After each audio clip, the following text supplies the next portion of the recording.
れ失敗したのかなと思って。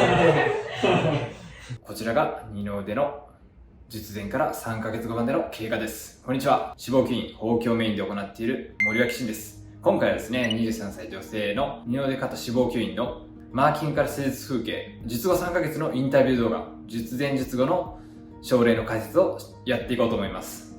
では、いつものように見ながら行っていきます。マーキングですね。これはいつも同じですが、どこにどの筋肉が走行していて、皮膚がどれぐらいたるんでいるか、たるみがないか、皮下脂肪の厚みはどれぐらいかっていうのを確認しながら行っていってます。しっかりと筋肉の走行を確認しながら行うというのが、やはり術後のトラブルなどを防ぐためにも大事になってきます。で、しっかり取るところはこの青でマーキングしていますね。振り袖の部位っていうのはもうしっかり取って大丈夫なので、そこの部位を取ってまっすぐにする感じ。で、最近よく言われるのが肩の張り出しが気になるということなので、肩の張り出しの部分を取ってあげて、なるべく直角なストレートな二の腕のラインを実現するために脂肪吸引を行っていきます。そのために必要なのがこのマーキングで、どこを取ってどこは取らないか、そういうのをしっかり区別して行うのが大事になってきますね。次、これは消毒ですね。しっかりやはり二の腕脂肪吸引っていうのは手術やは清潔な状態で行う必要があるので、このヨードで消毒しています。ヨードっていうのは一番消毒の殺菌作用が強いので、これを行うことによってもうほぼ全ての菌を消毒することができます。はい、では手術風景に移っていきます。こちら今巻いているのがチュメ線滴といういつも巻いているやつですね。チュメ線滴の組成は麻酔薬のリドカイン、血管収縮作用のあるエピネフリン、あとは pH 調節のメイロンを混ぜて生理食塩水で溶かしている感じです。これを巻くことによって麻酔の痛み止めの作用もありますし、止血作用も期待できます。大体二の腕の場合は僕は 700cc 前後チュメ線滴を二の腕肩に巻くことが多いですね。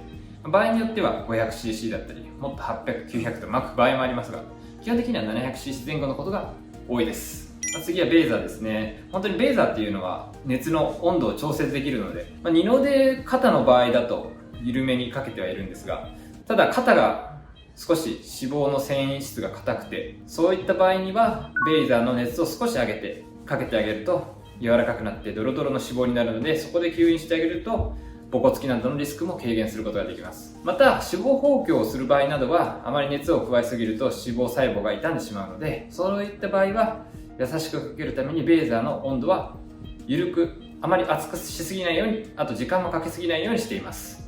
一人一人によって本当に脂肪のつき方とかどういう理想があるかというのは違うので、それに応じてベーザーの熱や時間なども変えていますね。この方はやはりこう見て分かる通り肩のところ少し硬い感じがあるので、そこはしっかりかけています。こちら吸引ですね。吸引も本当にしっかり行っていっているんですが、この吸引チューブを伝って脂肪が吸えているのが分かるかなと思いますね。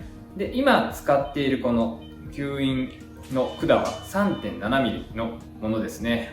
一般的に二の腕で使う吸引管のチューブの太さとしては 3.7mm と 3.0mm を使うことが多いです。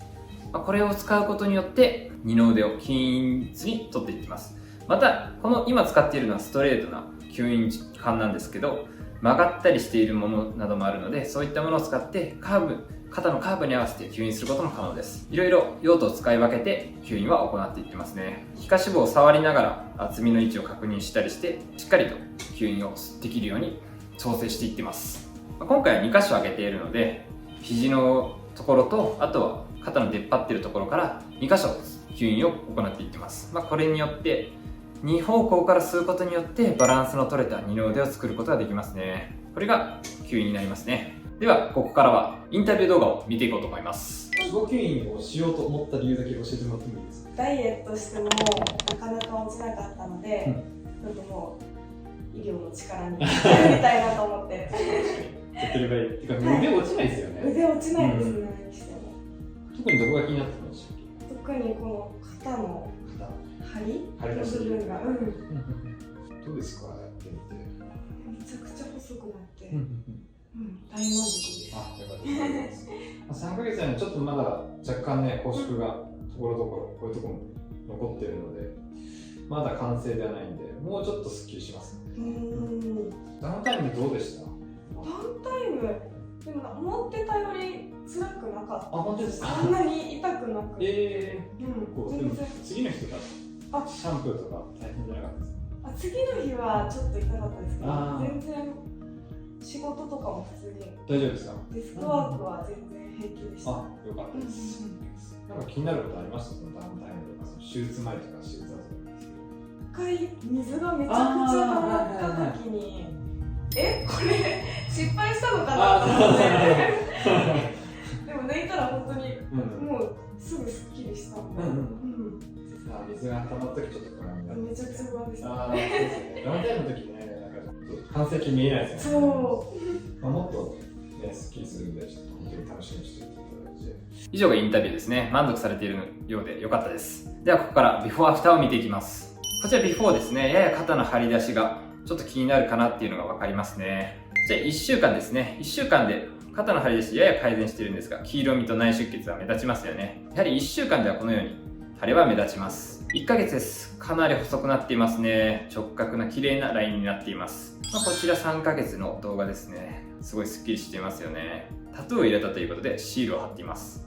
こちらがビフォー術前と、こちらが術前1週間後、1ヶ月後、3ヶ月後ですね。こうやって見るとやはり肩の変化率というのはかなりわかるかなと思います。すでに1ヶ月ではもう細くはなっているんですが、多少拘縮で肩のポコつきなどもあるので、3ヶ月ではほとんどなくなって綺麗になってますね。あと傷の治りというのは、こう見て肘のところを見てもらったらわかるように、1ヶ月では目立って3ヶ月ではやや薄くなっています。ただ3ヶ月ではまだ完全には治っていないので、半年1年見てもらう必要はありますね。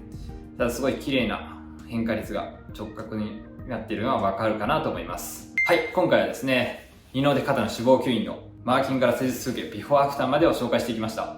かなり本当に肩の脂肪吸引、二の腕肩の脂肪吸引っていうのは満足度の高い施術で、やってあげるとノースリーブが綺麗に切れるっていうのは一つ本当にメリットだと思います。今後も脂肪吸引に関する動画を投稿していくので、よかったらチャンネル登録といいねよろしくお願いします。それでは。